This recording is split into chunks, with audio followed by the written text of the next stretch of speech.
Traveling the Vortex.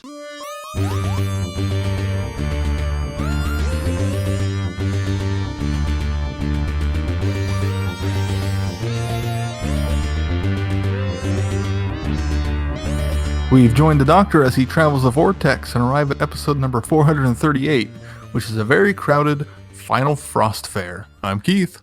I'm Sean. I'm Glenn. And I'm Tim. Welcome, Tim, to the podcast. So listeners, this is the elusive Tim that we've referred to on our podcast. Tim Harvey does some stuff with our partner for TARDIS Sauce. He's over at sci-fi4me.com and Sci-Fi for Me TV. He does a number of things besides TARDIS Sauce with us. Tim, tell us a little bit about what you guys do over there at Sci-Fi for Me. Well, we're basically a news channel overall, some commentary, and we have several different podcasts and video shows. I do a show called H2O with the founder of the site, Jason Hunt, which is both a video thing you can find on YouTube if you look up Sci-Fi for Me. And we also have it's a podcast. It started off as a podcast, and it's primarily a podcast, just with some video additions. I also do a podcast which started off on Sci-Fi for Me, and when the site was on hiatus for a year, continued on, called Zompocalypse Now, which is a Walking Dead and other horror based podcast I do with a gentleman named Dustin Adair. And I very rarely, but often when the opportunity arises, have a podcast with my kid called Family Movie Nightmare, which is definitely not safe for work because my spawn swears like a sailor, and I personally think it's hysterical, but anyone who wants to listen should be warned. But she's late to the horror game, and I've been a horror fan since I was quite young, and so we have a multi-generational look at various different types of horror. She's much more plugged into things like the creepypasta world and that sort of thing, more of the internet-based horror, where I'm much more of an old school, classic monsters, classic slasher films, that sort of thing. It kind of brings a nice generational perspective to it. That sounds cool. Yeah, it's interesting. And I do a lot of writing for the site. Unfortunately, I have fun things like today. My writing for the site was doing the obituary for Rutger Hauer, which was not a warm and fuzzy feeling. It's kind of sad. So yeah, sometimes there's that kind of thing. Most of the time, it's a lot more fun. Yeah. To be honest, I have been listening to the H2O podcast since about the beginning of the year, and I'm almost embarrassed to admit that I did not realize that the H2O, and correct me if I'm wrong, is probably because both of your last names start with H. It is, basically, yes.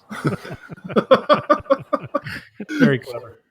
Yes, and it's an interesting show because we, Jason and I, have a lot in common, but we're very, very different people. And so you may have noticed from time to time that we butt heads. And we butt heads off channel a lot more than we do while we're recording. But he's a good friend of mine, and it makes for some interesting discussions. But we're both old school science fiction fans, and so we have a lot to talk about. We find ourselves running the risk of becoming the grumpy old men. We feel like from time to time we ought to be, up in a box watching the Muppets down on stage. Telling the kids to get off your lawn. Pretty well. That's actually a Jason thing. But yeah, I mean, we're both very much engaged with, of course, everything that's going on in the comic book world, the books and audios and films and all this stuff. We just love it. So it's a lot of fun to do the show. I think what I like about it is that you guys just span so many different genres over there, and it's just very informative and very interesting to hear all of the different opinions from all of the different programs that you guys do over there and all the different articles you guys write. So I would encourage all of our listeners to go over and check it out. That's sci-fi4me.com. And of course, you can also find them on YouTube, which I don't know the exact address, but I know if you go to sci-fi4me.com, that's the number 4. You can find a link to the YouTube page as well. So very good. Well, what do you guys have? Kind of ignoring the rest of you guys. What did you guys do this week? I worked a lot. I'm very tired. I'm kind of in a zombie state right now. Tim could do a whole podcast about me. Well, it might be more engaging than a lot of the Walking Dead shows. Oh, wait. Oh. Anybody watch anything this week? We watched Shazam. Oh, I still have not got around to see that. I need to do that. I liked that film. It was pretty good. Yeah. Isn't it fun? Oh, it's a lot of fun. Yeah. There's a lot of fun there. It's a weird mix though. They could have easily gone very, very dark with it, considering the villain and the mythology of the story. And that part of it is kind of dark, but then it's got this great balance of humor to it too. So I enjoyed it. Definitely on the right track for DC. It's the lightest thing DC has done, and I think they actually did a good job of capturing sort of the innocence of the character of Captain Marvel. The name of the character is Captain Marvel. Not anymore. Yeah, I know. It's copyright arguments and lawsuits, but it's the character's always been a fairly innocent character in the I mean, the stories have been innocent in a way, which has always been something that you don't see a lot in comic books. And the fact that they were able to capture some of that in the film was actually really, really nice, especially considering DC's grimdark track record with film. Yeah. Mm-hmm. Part of what sells it so much is Zach Levi's just utter charm that he oozes the entire time. Oh, yeah. He is so fantastic in that role. It's almost perfectly tailored to be him. How about you, Sean? Did you watch anything?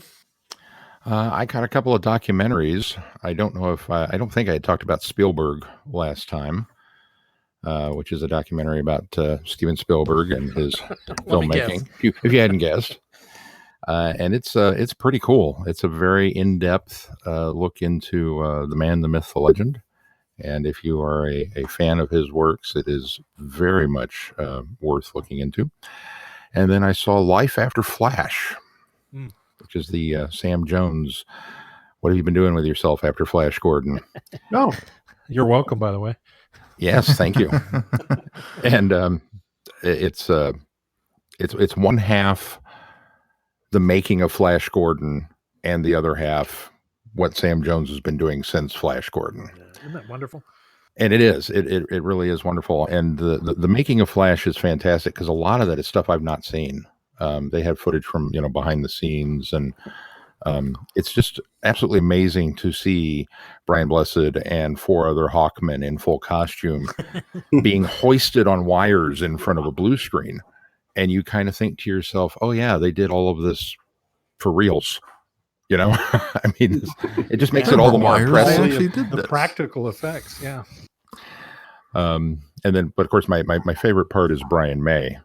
When they're talking to him about the theme, and he's sitting at the piano and he launches into it and begins playing it, and he goes through the first refrain and then stops, and you see him as he actually has to physically pull his hands away from the keyboard, and he looks at the camera and says, "I have to stop," because he'll keep going. Just, not that any of us would have complained, but that's the power of that song. So it was good. It's a fun documentary. So, and you found it on Amazon? Actually, I found it at the library. Oh, you did? Okay. But it is on Amazon, so yes. Yeah, that's where I saw it. Yeah, I added it to my queue to try to get to at some point. Tim, did you watch anything this week? I did, although not as much as I would like. The Kansas City Fringe Festival is going on right now, and I'm actually acting in a show and filming and editing the film version of one of the live productions, which is it's an immersive show, and the audience is really not going to understand what's actually going on until they see the film, which is an interesting thing to do. And I'm having a blast acting, but it is also a little nerve-wracking because I haven't done it in 8 years. I haven't been on stage in 8 years. And it's a series of monologues. The show is called 6 Degrees of Defecation. And for all the fact of what that sounds like, this is actually a show this is the third year of shows developed by a friend of mine, Bree Henderson, who had a medical condition that involved ultimately having a piece of her intestine cut out and some surgery, et cetera, because she couldn't control her bowels. She's a comedian. She's very, very funny. And so she found the humor in what is a potentially embarrassing, hugely embarrassing situation. But this led to other people telling her their stories. And so this has turned into a series of shows about finding the humor in something that we all find horribly, horribly embarrassing and traumatic.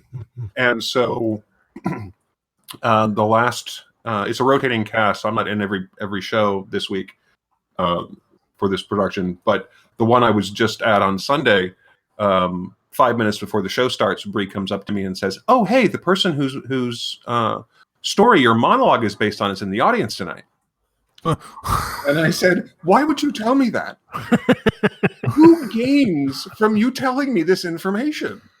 And I was kind of hoping that I'd get a chance to meet them after the show, but I didn't.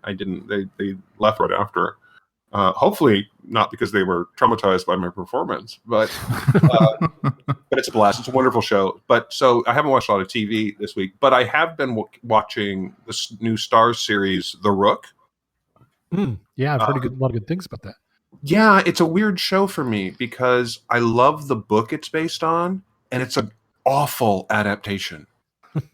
It is literally one of the worst adaptations of a book I have ever seen. And yet, they've managed to make a really kind of interesting spy thriller with superpowers show that only has the names of the characters in common with the source material. So it's so strange. I'm going to write a series of reviews about it because it's, on one hand, I can review the show and say, this is a really cool thing. On the other hand, I can sit there and go, this is a terrible adaptation of this character. This is a butchery of the intent, and it's such a strange thing for me. But I'm fascinated by the show because overall, it's not perfect. But overall, it's a the British do spy thrillers well. Mm-hmm. They've got a fantastic track record of doing really good, solid, contemporary spy television. And this is one of those shows that works on that level, and yet is such a bad adaptation of a book I really like. It's very strange.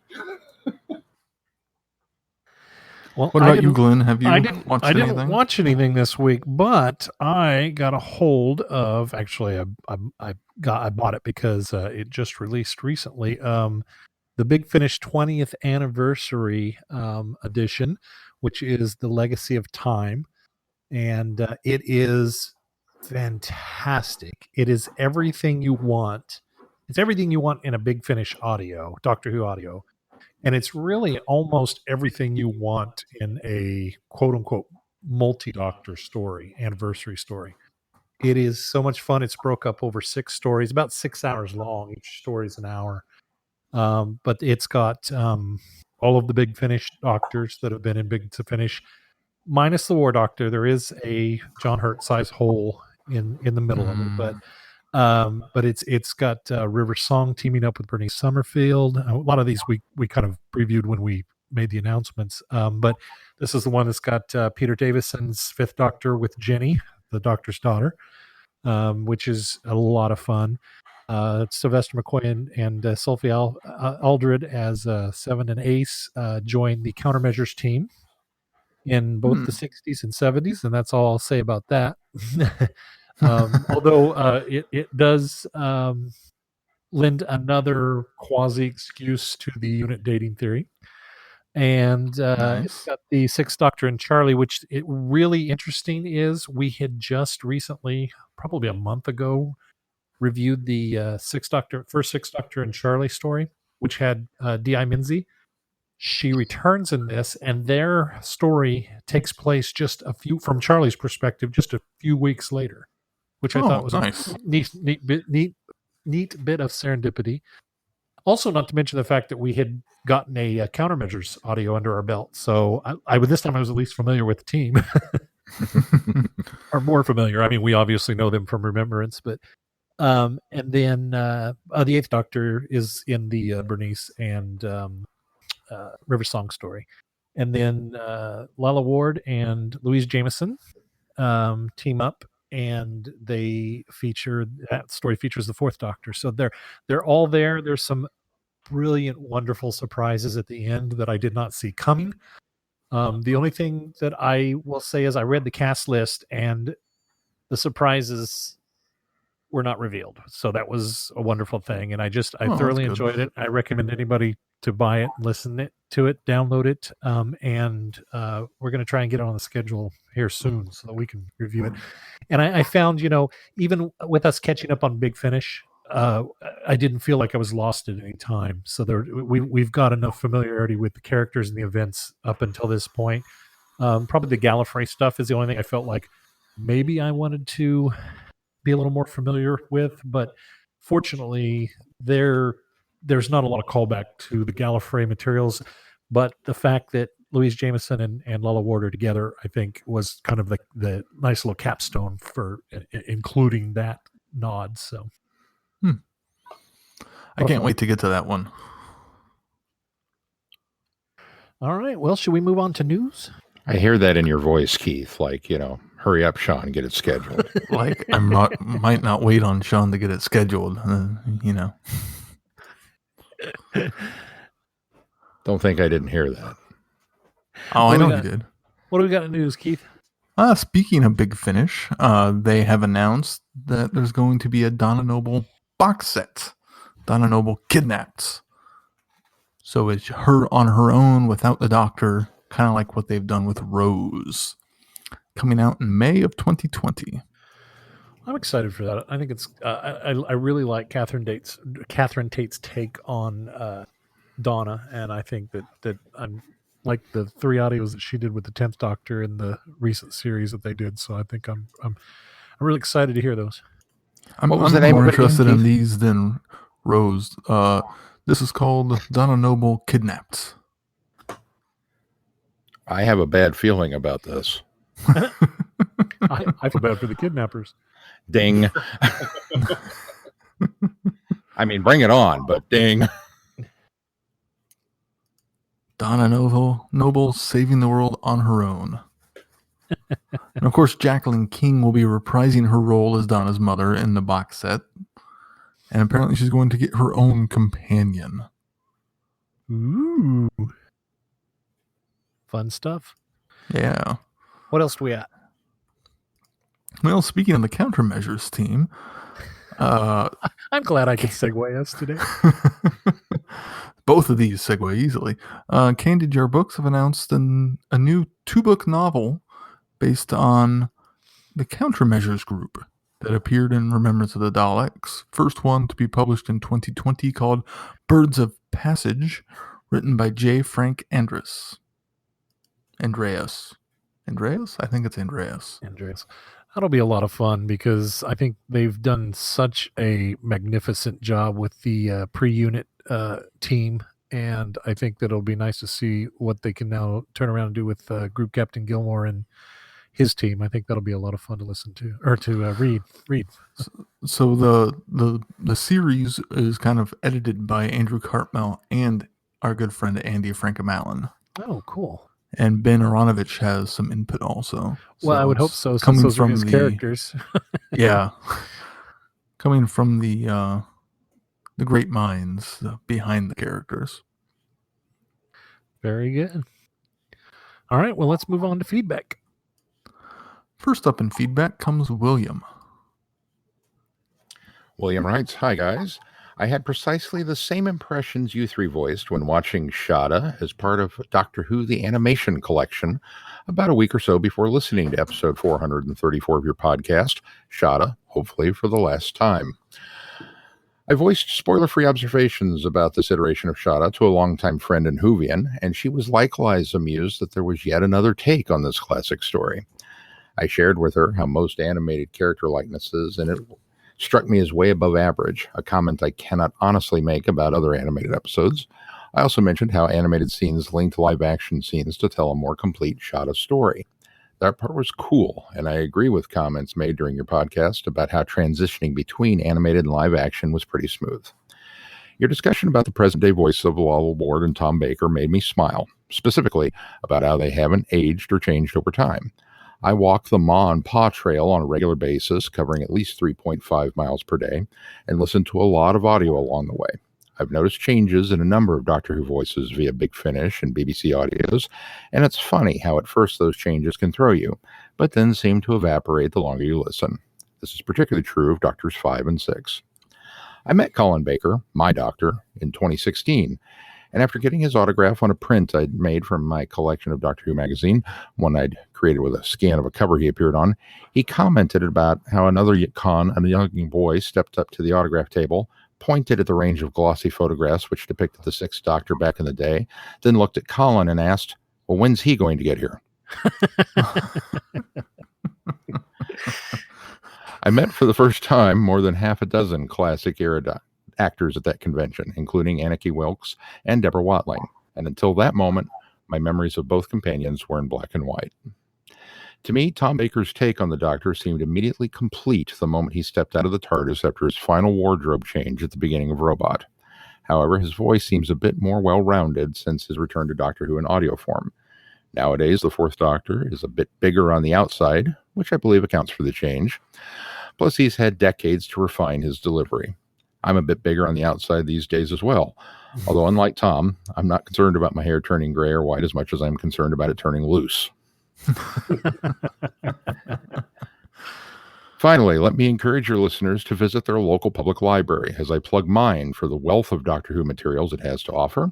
That's how I was able to see the animation collection. While there are a limited number of classic DVD episodes available since the 2005 reboot, every season of New Who is in circulation, as are a large number of print and electronic books. Many works by Douglas Adams are also at the ready. Looking forward to your next podcast. Until then, happy travels. Blue Box Bill McCann III. Thank you, Bill. We appreciate it. Thank you, Bill.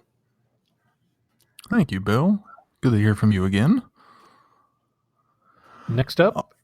Next up is Jamie. Jamie writes, Frostfire and the 13th Doctor Volume 1. Hey guys, really short one here. I remember listening to Frostfire and enjoying it. It was a good Vicky-centric story and did well with the two-actor narrator format.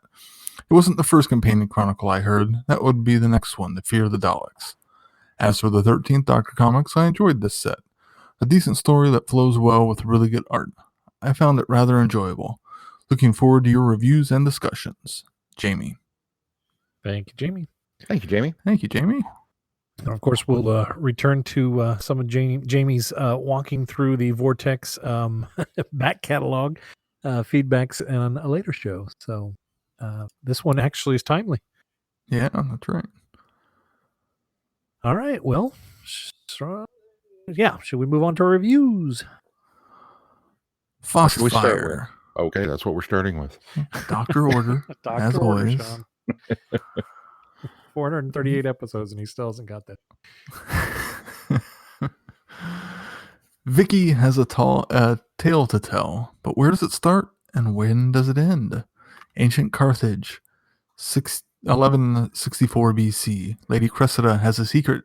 She keeps it deep in the cisterns below the Temple of Astaire with only one flame for warmth, and it must never get out. Regency London, 1814 AD. The First Doctor, Stephen and Vicky go to the fair and meet the Fiery Dragon, the novelist, Miss Austen, and the deadliest weather you ever did see. But which comes first, the future or the past, the phoenix or the egg, the fire or the frost? Or will time freeze over forever? Bum, bum, bum. I enjoyed this one. I did too. I did 3. As did I. Keith, you want to go first? Sure. I remember when we reviewed Thin Ice, how I marveled at the setting and how I'd never heard of this sort of thing, and then yet here's another story set in the same exact time. The irony of that is this is my second time around with this audio, and when I saw Thin Ice, I didn't even remember that this took place during the Frost Fair. And I was the same way. I was like, oh yeah, the Frostfire, that's kind of cool. And I think it's because the visualization of it coming was a lot better than imagining it and not really kind of understanding, so much that they were actually down on the ice and that these fairs happened there. So I was, I even had a pre-existing experience with it, and still it was brand new to me for Thin Ice. So. Well, and the way this makes it sound isn't like it's portrayed in Thin Ice, because Thin Ice implies that the river froze over. This almost makes it sound like ice backed up on the river. Yeah. So it's kind of a conflicting tale of how the Frost Fairs actually happened. But I really enjoyed it. I like the setting of the Frost Fair and all its exploration, meeting Jane Austen and her interactions with Vicky and Stephen and the Doctor.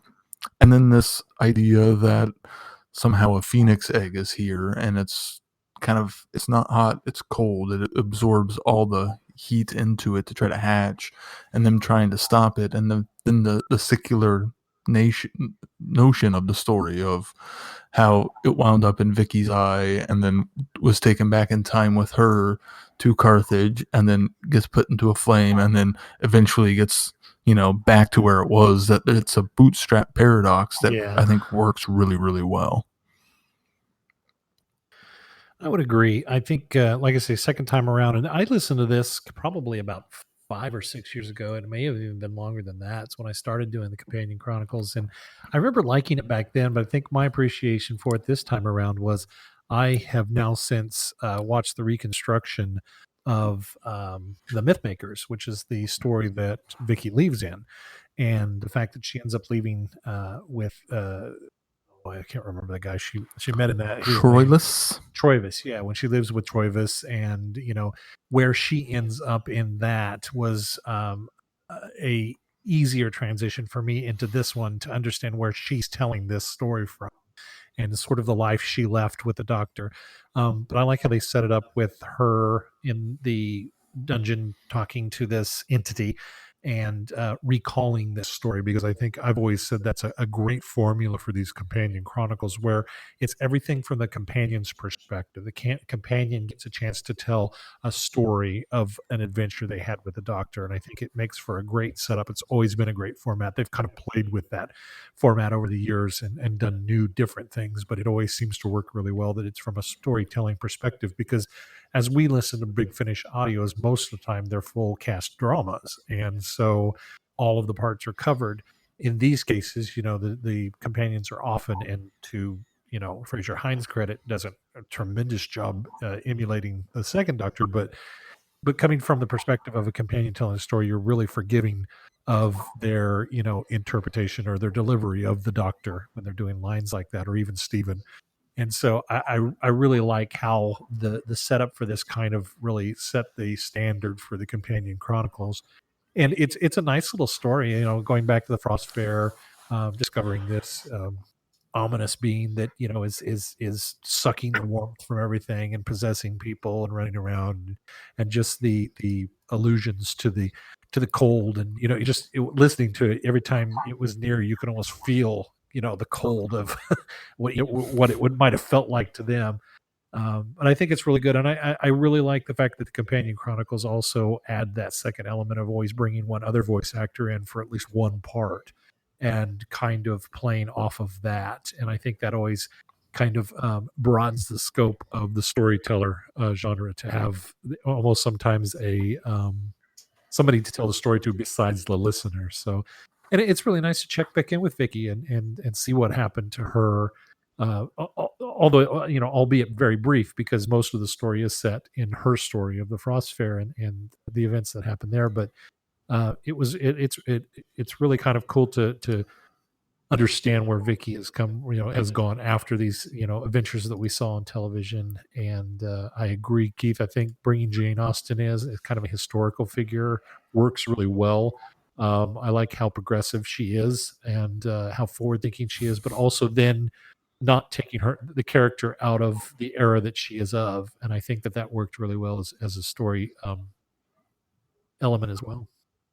One of the cool things about it is it plays with the idea of who's she telling the story to. It's not as simple as she's just telling the story to somebody or writing it in a journal. They tie it in to the overall story in a way that I think is really clever and I hadn't noticed them do before in any other companion chronicle we've listened to. And the fact that they did that on the first one, I think is almost set the bar a little too high, that no, from here on out, anytime they're telling a story, it's going to tie in somehow. And obviously it doesn't, but I think that's a really cool way to go about it. They have revisited that dynamic and that technique in other companion chronicles. Even companion chronicles that we've listened to, they've done that where they've tied in the present story to the telling of the story as well. Yeah. Tim, what'd you think? I enjoyed it a lot. I listened to. I spent 4 years as a courier, and so I listened to a ton of audiobooks. So of course the one person telling the story is very much a very familiar format for me. Obviously, a lot of well, there are certainly full cast recordings in the audiobook world. Most of them are a single narrator, a single storyteller, and so this was very familiar in a comfortable way. I also found it very interesting how much there's a recurring theme, and we see this a lot in Doctor Who stories overall, that weird sense of the former companion, where however they became a former companion, the impact of the Doctor's travels on their lives are not always particularly good in the long term. For all that she's happy with, the man she's with, her sense of loneliness, her sense of disconnection, her sense of not really having anyone to talk to except an alien creature who, given the opportunity, he would, kill her. I mean, there's something about this, and we've seen it, and of course, we saw it most vividly when Sarah Jane got to interact with the 10th Doctor. And you have this, once you've gone on the ride with the Doctor, once you've gone on these journeys, wherever you end up is always going to be a little too mundane. And then, of course, you have someone like, Vicky, who is so very much out of the element that she experienced. She's from the future. Mm-hmm. She's not a 20th century or 21st century human. She's from the 25th century, and she's traveled with the Doctor, and now she's in this very, very primitive world, assuming a role of a historical figure who does not have a happy ending in history, and is not widely considered to, is pretty much considered to be an example of an unfaithful lover. Mm-hmm. I mean, this is, Cressida is not necessarily known for being, or Cressida is not necessarily known for being, one of the more popular characters of the Trojan myth cycle. And so it's really kind of, playing with these things, and I think it was really, in a weird way, kind of tragic and beautiful at the same time. There's this thing that I keep, every time a new Doctor rolls around, I keep saying, can we have Susan back? Because I want that original, the original one left behind. Mm-hmm. Mm-hmm. And Vicky is kind of close to this. I mean, she's, first Doctor companion, somebody who chose to leave, someone who made a decision, and, here she is in basically a dungeon talking to an alien creature that, isn't her friend, mm-hmm. because she's lonely. And it played beautifully. I mean, her performance is great. Maureen O'Brien just did a wonderful job with the performance. And, the emotion in her voice, the way she told the story, all of the delivery was fantastic. And I think to some degree you can tell that she's a writer herself, because she's published a series of mystery novels. And certainly done other acting things aside from Doctor Who, but she's got that storyteller quality in her voice that some really, really talented actors don't. And so it's always wonderful to listen to someone tell a story in a very, very entertaining and engaging way. And I think she did a very, very good job with that. Mm-hmm. I agree. Yeah, she really did. I think the other thing that I liked about this was the kind of how it bookends Vicky's story as being alone, being rescued. The colony ship that she was on crashed on Dido, and the story. What was the story that? The rescue. Yes, the rescue, and of course she was there with. What was the guy's name? Was it Bennett? And so it wasn't an isolation thing, but she goes from this situation where it's just her and one other guy stranded on a planet and she sort of expects that's how it's going to be, to leaving the doctor and by choice, and then becoming lonely and isolated again at the end of her story, which I think was kind of a nice little bookend of Vicky's life. I don't know if that was intentional or not, but it's something I picked up on. Sean, what'd you think? After that amazingly in-depth and insightful review, I don't know that I have much to add to it. Tim's going to make me look bad. I enjoyed it. I thought it was a very good piece. As Keith said, I thought it was an amazing start. Such a strong kickoff to the series, and to come to the table with something kind of new and untried and really knock it out of the park the way that they did was truly outstanding. As always, I find that especially with the older series companions that are from earlier in the run, when they're doing the first or second Doctor, and second Doctor is almost kind of because it's always Fraser Hines, and that's kind of a cheat because, well, he is the second Doctor. I mean, he nails it. But all of the first Doctor's companions managed to do a very passable first Doctor, at least in the mannerisms and the cadence and the rhythm of his speech, and it's also a complete lie.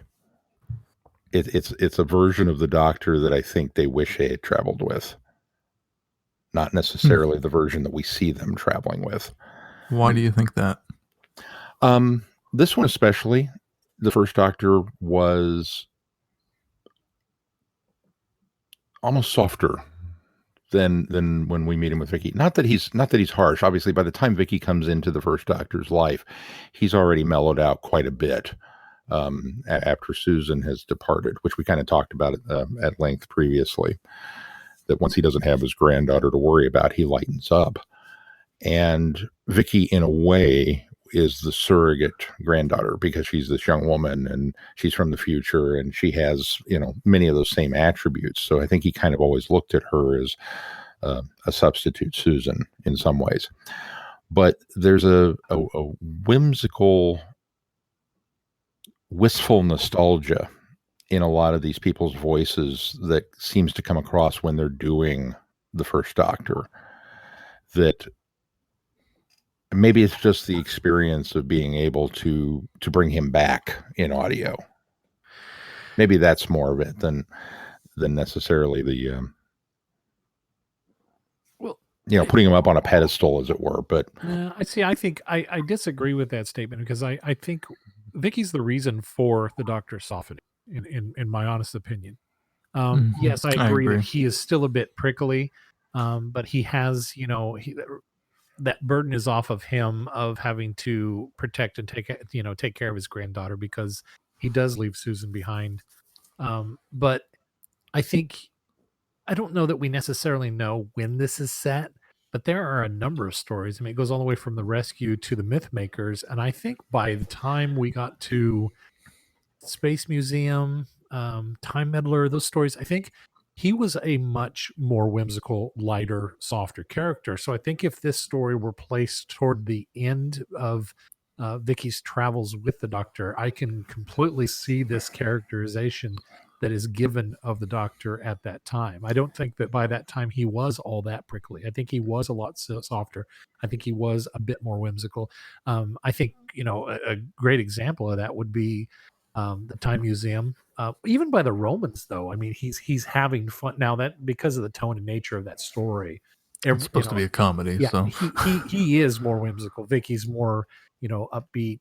It's really kind of he and Barbara who carry the brunt of the tragedy of that story. But I think I would disagree because I think this if you were to place this story later in her adventures with the Doctor, I think it's very much in line with how the Doctor seemed, by the time the Space Museum, the Chase, Time Meddler all came around. She mentions specifically it's fairly recent when they pick up Stephen, and she name drops the monk and the mechanoids. That would have been the mechanoids. See, that would have been the Chase, and then right after that is Time Meddler, and then Galaxy 4, and then the Myth Makers. So I mean, it's within those four stories. I think the Doctor has lightened by that time.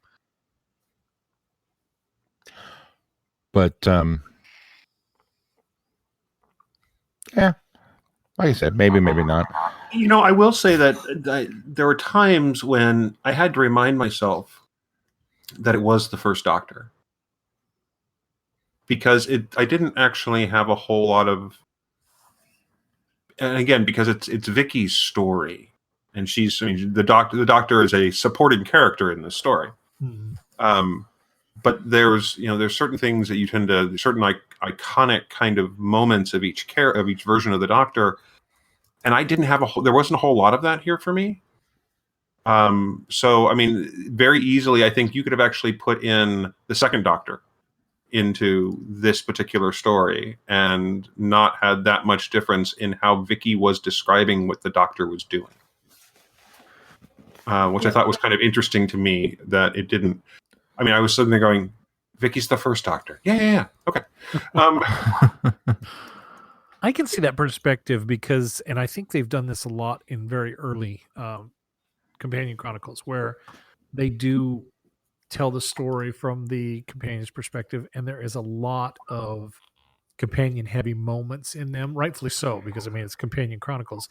I think later, and certainly in some audios, I think that they maybe tell the Doctor's story a little too heavily for it being a companion chronicle. But I think early on, the Doctor is very, very little in a lot of these stories. I mean, he's there, to drive whatever narrative, has to be there because that was the time they were traveling with the Doctor. But this one is very much centered around Vicky and her perspective of what was happening. I mean, we've got a very large amount of what's going on with her and Jane Austen before Stephen and the Doctor show back up to try to resolve the situation. So there is a lot of that where it's coming from just the perspective of the companion, and the companion's on her own for quite a bit in this story. So I can kind of see maybe why it feels that way, because there's not a lot of Doctor in this story. Now, Tim, I'm curious. You mentioned that you had listened to a ton of audiobooks. Had you listened to any Big Finish before this? I listened to early Doctor Who audios early on. So the Doctor Who Unbound audios were things that I listened to quite a bit when they first came out. And there's this giant gap in my knowledge with Doctor Who audio. It has been one of the, oddly enough, the bottom line is that I was trying to get the most bang out of my buck with Audible. And so, and a lot of, so basically I would tend to get the longer recordings. I was in a car for 8 hours a day and every day. So, getting the 10-hour, 12-hour, 16-hour, 20-hour audiobooks was kind of the focus. A lot of Doctor Who audio doesn't have that kind of length. That's right. No. And so there was this incredible opportunity there for me to listen to there's a lot of Doctor Who on Audible. This is not a plug for Audible. They don't pay me any money. If they would like to, I'm willing to become a spokesman. I'm a fan, but we will need to work out a business arrangement and have a contract.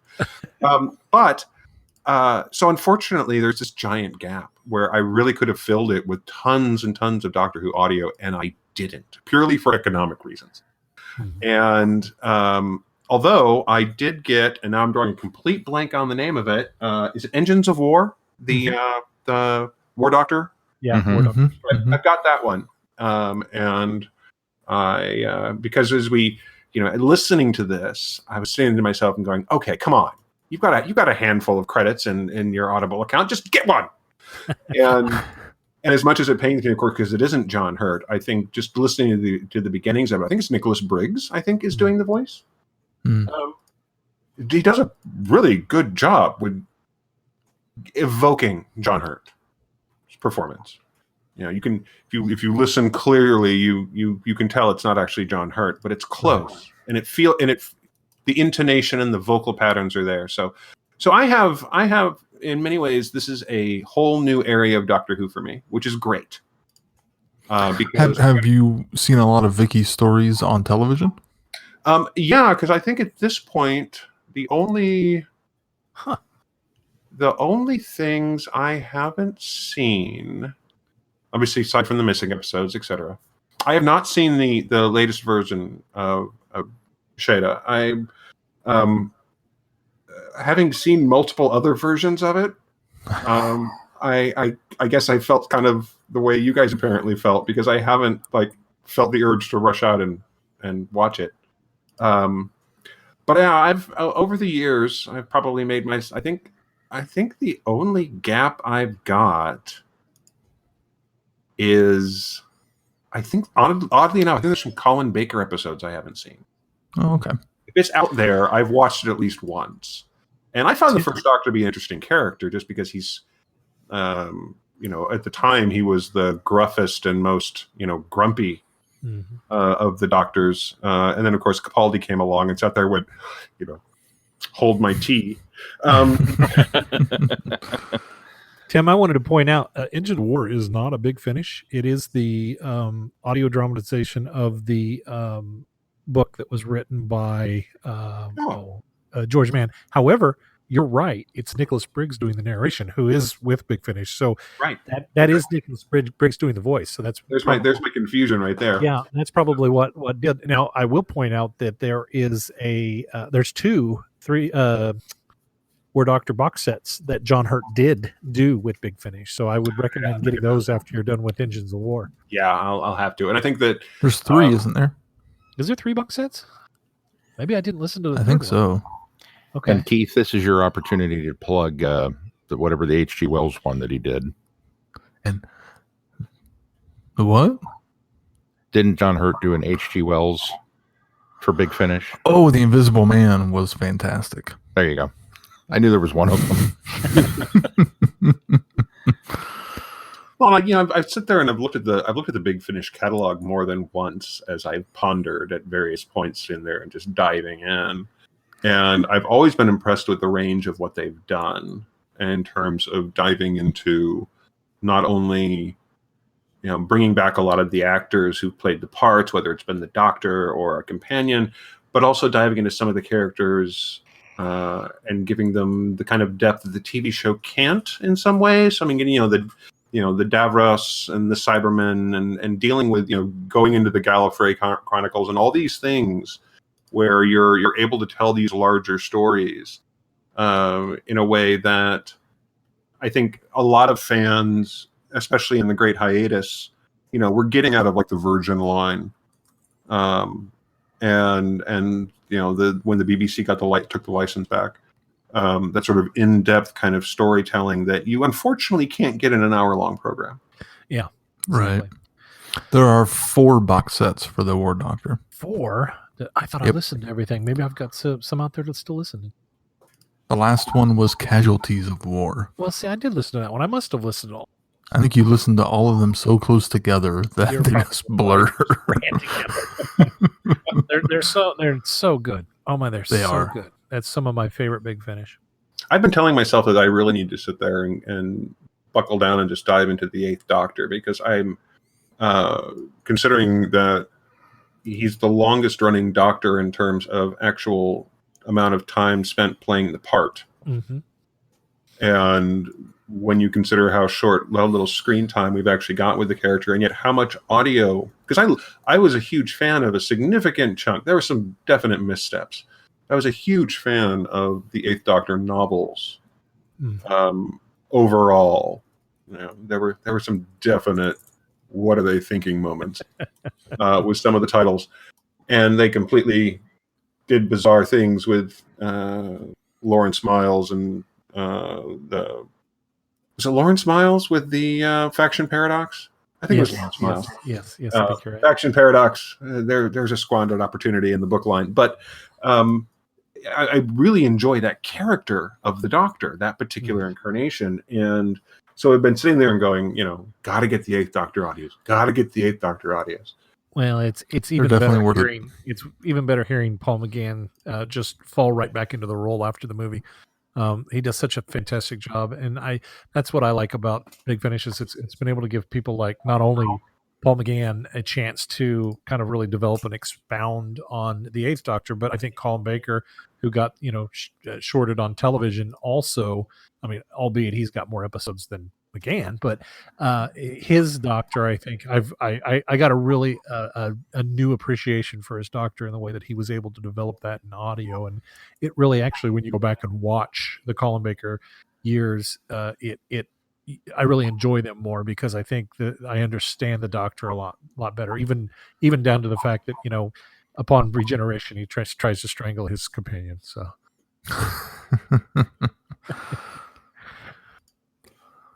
All right, fellas. Well, we've got one more thing to review on this particular podcast, and that is some shifting gears to the 13th Doctor. She got her comic line starting last year, and we are going to review the first several books in that series, which have been culminated in Volume 1 in a collection. A New Beginnings. A New Beginning. We're also going to touch on, which unfortunately we apologize to Tim. We've got a physical copy of the free comic book comic that we passed around.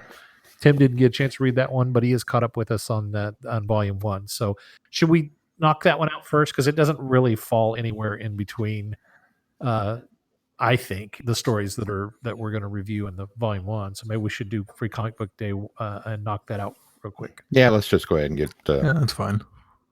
Sure. It was okay. It was a Free Comic Book Day story. Yeah, I think I've set my expectations pretty low for these things just because, it's short and a sweet. taste. Yeah, it's short and sweet. There's not a lot of dialogue. It's the Doctor shows up at a fair with her companions, and Graham gets kidnapped. I am thinking the right one. Yeah, Graham gets kidnapped, and she ends up rescuing him along with a lot of other people. So that's pretty much the synopsis of the book. The end. Pretty much. It's along the same lines of the same artwork. I don't know without it right in front of me, although.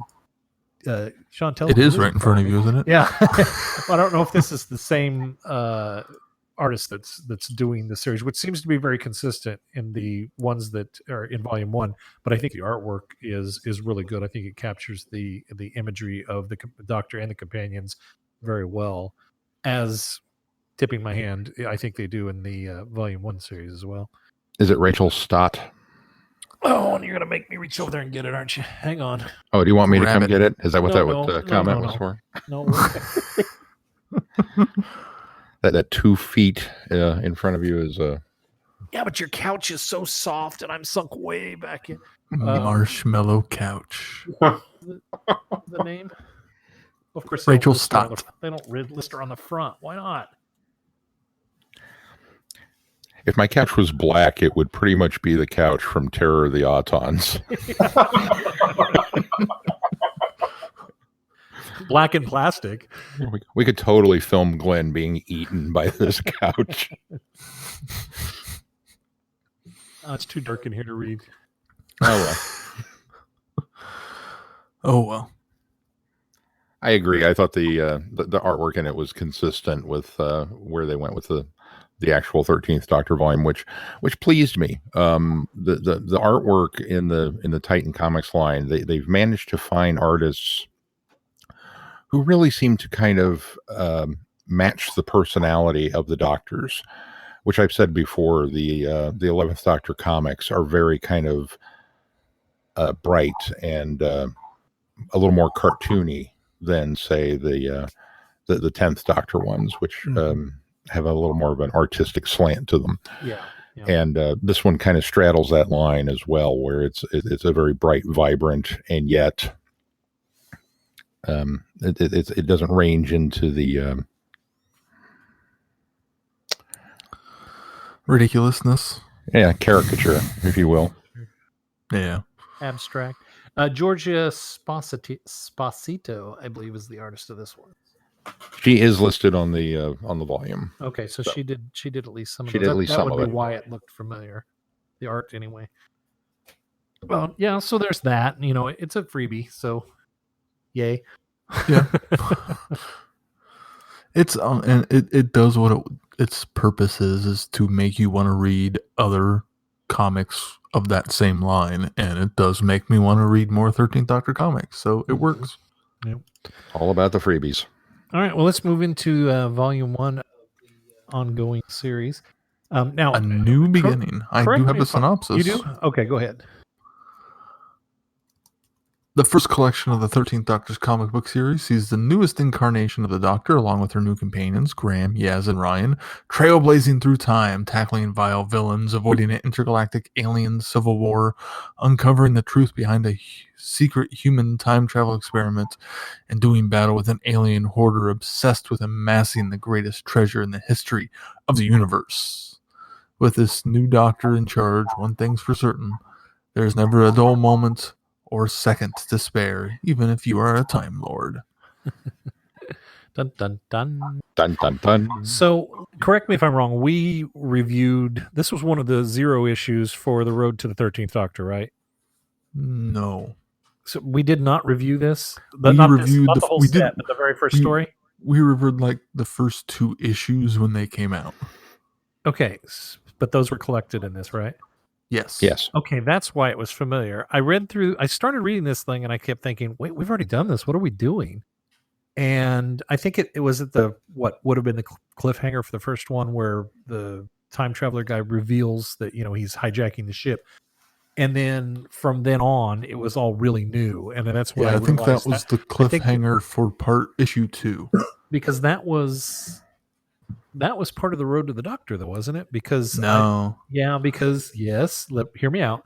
Because Road to the Doctor had all 3 doctors encountering him and not being able to pull him out of the vortex that he was trapped in.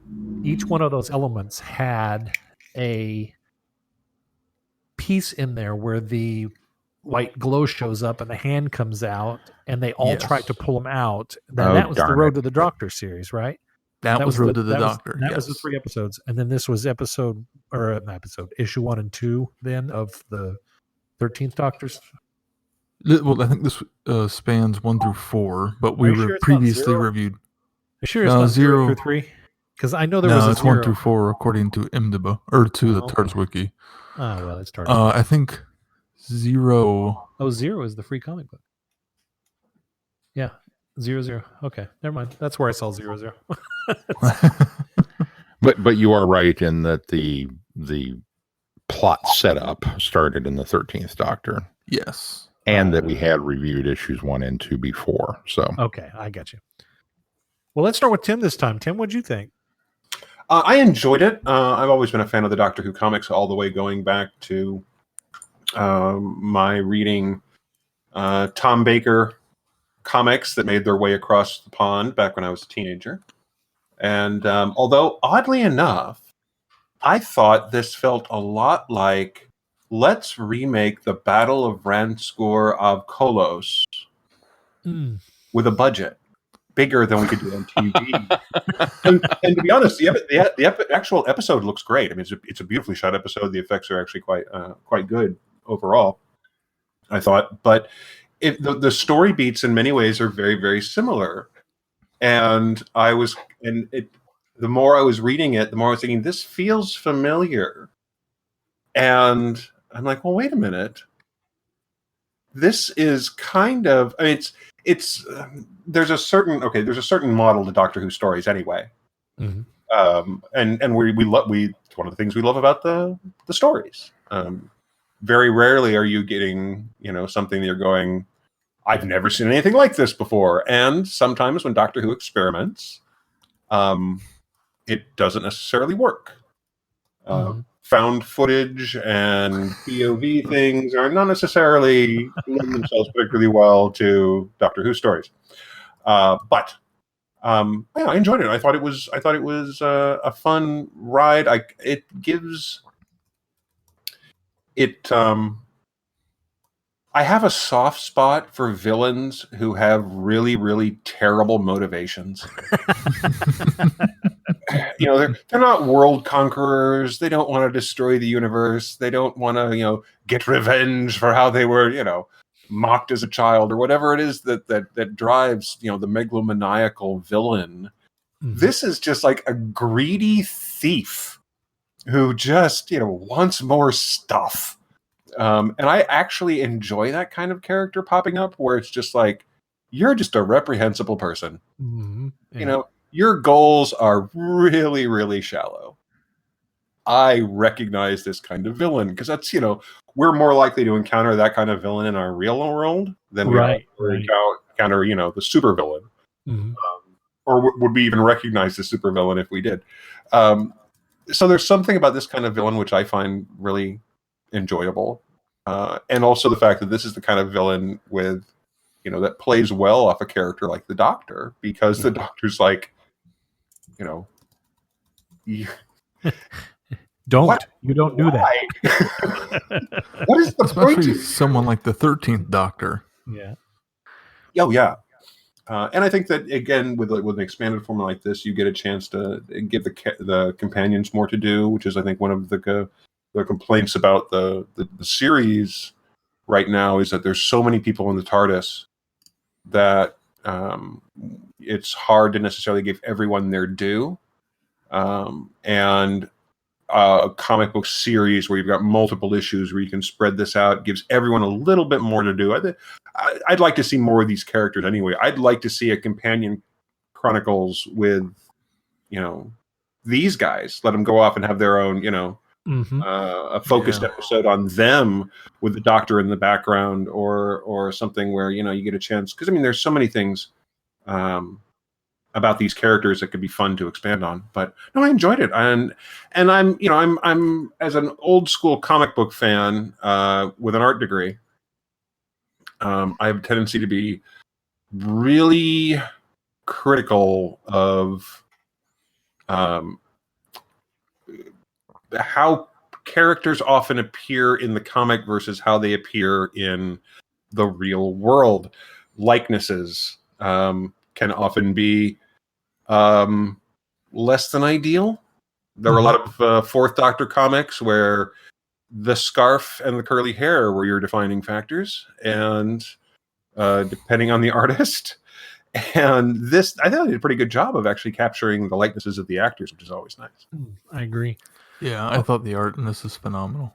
Back to what you said about the villain, I think that somehow they managed to take a villain that, a lot of times in Doctor Who, especially when you're doing comics where you kind of, as you said, have a big budget, you can visually do things that you can't do on television because of, the constraints of time and money. But I think with a villain like this, you kind of sometimes fall into the trap of there not being high stakes for what's going on.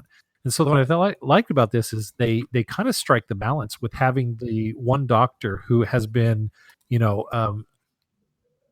given this virus or shot or whatever she's been giving, that she has to receive the antidote each time. By putting her in a captive state with this and forcing her to have to basically work for this guy in order to survive, and then the threat of then adding that to her partner when they become, very belligerent and they're not going to, kidnap people and that kind of thing. I think it sets the stakes just high enough in order to pull this off without having to do this, world-ending theme that a lot of times they kind of build in Doctor Who, and they sometimes seem to set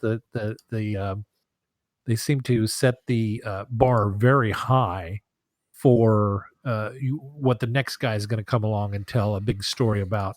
And so this one kind of tempers it, especially early in the run, while keeping the stakes high enough to make it interesting and make the villain interesting enough. And that's what I thought I took away from it, is that it's a fun story. It a great job of capturing the voice and the character of the companions and the Doctor all along, while pacing out to it's not a world-ending story, but it is a fun, enjoyable, captivating story that keeps you around for the whole thing. I agree. I'd agree. I thought it was a story that had me fully engaged throughout.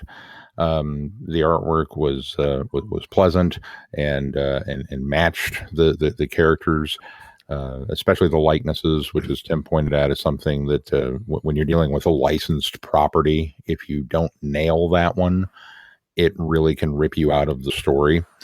And second most importantly is the voice of the character. These people have to say things that I would expect the Doctor and companions to say. They have to say them in ways that I would expect the Doctor and companions to say them. And I thought all of that was done exceptionally well, especially Graham.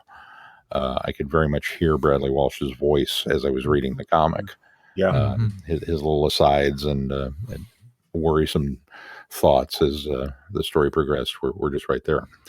The plot wasn't, as Glenn said, it wasn't earth-shattering. It wasn't world-ending, but we've also got kids in danger, so that kind of automatically bumps it up a notch on the heinous meter as far as your villainy goes. I think the plot also is in line with kind of the format and scope and stories that were told during her first season. So it matches really well in tone and flavor of Jodie's first season.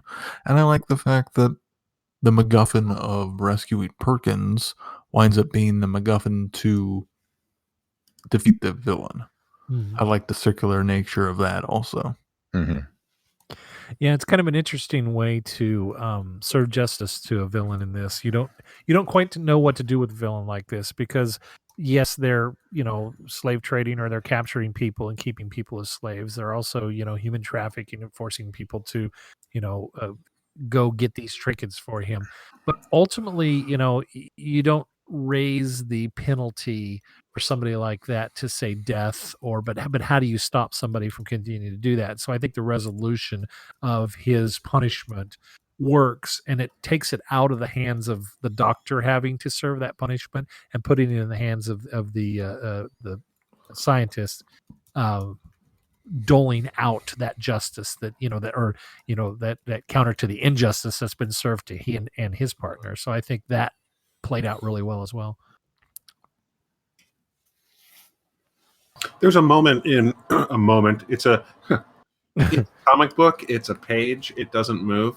But there's an image is what I'm actually wanting. That one of the overarching themes of Jodie's Doctor has been to be kind. And there's this a panel where there is they've got the cages with the aliens, and they are looking to free them, and they're going down the line, and Ryan is kneeling outside the cage, and there's a little alien. It's like half off panel, but it's got its hands on the bars, and he's just got his hand up against, and he's holding the bar, but it's touching the alien's tentacle or hand or whatever it is. He's saying, "Don't worry, we'll get you right out." And you think about this. This is these are three ordinary humans. They are the audience surrogates, as all companions really are, and but they're just ordinary people. And in the course of their time with the Doctor, here's a young man who has just decided that he is perfectly comfortable walking up to a cage full of aliens and basically touching one and trying to reassure it. And I thought that was one of those moments in the comic that captures what this Doctor is generally trying to say, with mixed results, I think, in the season. But overall, this idea that kindness is a superpower. I would agree. And in that situation, also, there'll be a lot of times where somebody that's telling a story will, have that moment of coil where, oh, it's an alien. I don't, it just, they could have so easily had Ryan, make some sort of comment or that would have taken you out of that moment of be kind. And they didn't do that. And I thought that was good because it really kind of shows that the Doctor has already influenced her companions in a positive and good way. And I think that kind of plays out with that scene as well. Excuse me, that image. Yeah, see, it's easy to do. It's easy to do. I almost hate to say it, but in some regards, if this had been a televised episode of the first 13th Doctor season, I feel like I would have rated this certainly in the top half of the season. The problem is they would have knocked it down to 55 minutes, and we would have lost a lot of the detail. Right. Yeah. Because unfortunately, the and this is certainly isn't something that we just see with the 13th Doctor. This has been something since 2005. The tendency to not tell stories that arc across multiple episodes. There aren't that many two-parters, and I think this really, if we're going to have one complaint about the modern Doctor Who, is that sometimes they don't give the stories enough time to breathe. Yeah, but on the flip side, that can sometimes be a blessing because that too. Occasionally what will happen is they will drag a story. We find this with classic Doctor Who is no matter how good the story or the concept of the story is, sometimes it will drag out too long and it feels like it's being paced out and there's been a lot of filler added.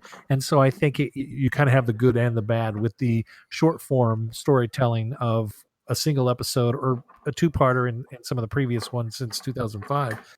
You do get that opportunity to be a little more concise and not bore the viewer or the reader with the story, which I think we've experienced in some of the previous Doctor comics that Titans have been running, that occasionally will come across something where we're like, well, this piece didn't necessarily be in here, but because they're trying to hit a issue number by the end of this run, they kind of, crammed that in here. And so I think that could easily have happened and could easily happen with the 13th Doctor's run as well. But I think this one did not do that. I think this one paced out really well and did have just the right enough room to breathe and make a very good story. I agree. Yeah, can't argue with that. Ditto. All right, guys. Anything else we want to talk about? I'm looking forward to Volume 2. I'm looking forward to going on and reading 13th Doctor. I think they've hit the ground running with it, and it looks and feels like what we're familiar with the show. I think that's the important thing is the familiarity. I mean, just despite what you think of individual episodes of the season, I think overall they've struck a certain tone. And I think that the comics are touching on that, as Tim kind of alluded to. It really kind of feels like what we've seen, and that compassion and that theme that they've set up in the series as well. So the comic team is certainly in touch with what they're doing on television. And I think, to the Titans' credit, the fact that they've kind of dropped the other lines to focus on this line more is why it is so much better and in line with what they've done on TV than previous runs have been sometimes. Yeah. That's certainly true. All right, very good. Well, Sean, what do we got coming up on the schedule? Well, coming up on the schedule next week, we are delving into a companion chronicle, or not a companion chronicle, what do we call those? It's a companion chronicle. Companion chronicle, yeah. Is it? Oh no, companion archive. Companion archive. I knew we had a name. Finnish calls them companion chronicles. We call them companion archive when we do our piece. See, I knew we had a name for them, but I couldn't remember what it was. Oh, I'm tired. We're doing a companion archive next week on Sarah Kingdom, the first of what will probably be a trilogy if I've got my facts and figures figured correctly. Yes. Well, good. There it is. I won't worry about the math. Thanks, Glenn. There are 3 parts to it. We're going to be doing The Outlaw Planet, which is a comic, I believe, from the Dalek No, Outer it's Space. a short story. It's a short story from the Dalek Outer Space book. The Destroyers, which is a Big Finish Lost Stories from the Second Doctor box set. And then Sarah Kingdom's Space Security Agent, which is also from the Dalek Outer Space book. So these three will kind of form the first part of our journey into taking a further look into her. So, Very good. Keith, if people want to contact us, how do they do that? Well, if you're on our website to download the episode or just checking it out, just go to the Send Us Feedback tab and you can fill out the form and it will come directly to us. Or alternatively, you can send it directly to feedback@travelingthevortex.com. And of course, if you want to support this podcast, you're welcome to do so by clicking on our Patreon link. All of the money that's donated to this show goes straight back into this show so that we can bring you more and more episodes in the future. And we want to thank those people that are already supporting us. All right. Well, Tim, I want to thank you very much for joining us this week. And again, if you're, haven't done it already, be sure to check them out over there at Sci-Fi for Me. And we've got a show that we do on a mostly weekly basis with Tim over there called TARDIS Sauce, where we do actually a little more of this, but you can actually see us discuss it. And we kind of try to range in some topics that we don't necessarily cover on the show, but we're kind of running the whole gamut. And that's kind of a new adventure for us. And I think we've got 10 episodes we've got 10 episodes out now. One just released today, as a matter of fact. Mm-hmm. Right now, we're in the middle of a review of the 13th Doctor's first season, and that should be wrapping up pretty soon. And then, of course, we've got a lot of other great ideas and plans. So, yeah, Tim, thank you very much for joining us and helping us cross-promote the projects that we work on. Well, thank you guys for having me. I really, really enjoyed it. Well, very good, and we'll try to get you back on this program because it's a lot of fun to talk to you and get a fourth person perspective on this podcast. So happy to. All right, very good. Well, we're going to go around the table one more time, Tim, just to warn you. If that's going to do it for this week, until next week, I'm Glenn. I'm Sean. Oh, I think we lost Keith. Oh, you can say I'm Tim. Well, I'm Tim. We're going to lose one more into this, too. Cheers. Good night, everybody. Thanks for listening. I'm just going to leave that in. You have been listening to Traveling the Vortex. Doctor Who and all of its associated programs are owned and trademarked by the BBC. No infringement is intended or implied.